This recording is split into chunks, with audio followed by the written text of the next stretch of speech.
Hello guys, for today's video nga ay kumuha ako dyan ng mga talbos ng kamote at saka yung talong namin. Sinamahan ko na rin ng malunggay dahil magluluto ako ngayon ng Lucky Me Pansit Canton na merong mga gulay. Mas masarap kasi guys ang Pansit Canton kapag may gulay talaga siya. Syempre samahan mo na rin ng pinilitong itlog. Ay napakasarap na ulam na yan.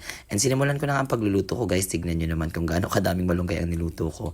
Pero kapag niluto naman yan guys, konti na lang yan. Sobrang healthy nga kasi ng malunggay guys. Kaya gustong gusto ko talaga siya ipanghalo sa mga ganyan. And ito na guys ang ating ulam. Pansit Canton na may pinanitong itlog. Napakasarap po nito sa umaga, lalong-lalo na't may gulay siyang kasama. Syempre guys, napaka-healthy nga dapat ng ulam natin sa umagahan dahil yan yung ating magiging lakas sa maghapon. Kaya ito, naglaga na rin ako ng talabas ng kamote at yung aking konting talong.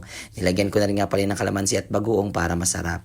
So eto na nga guys, sasimulan natin ang pagkain. Let's go! At eto na nga, pinapakita ko sa inyo ang aming mga ulam. Talagang enjoy na enjoy ako pag ganito yung mga pagkain namin guys. And alam ko marami din sa inyo magkikrave dyan. Kaya magluto na rin kayo at tikman nyo na at sisigurado akong masasarapan kayo at mag-i-enjoy kayo sa umagahan ninyo pag ganito ang mga ulam ninyo.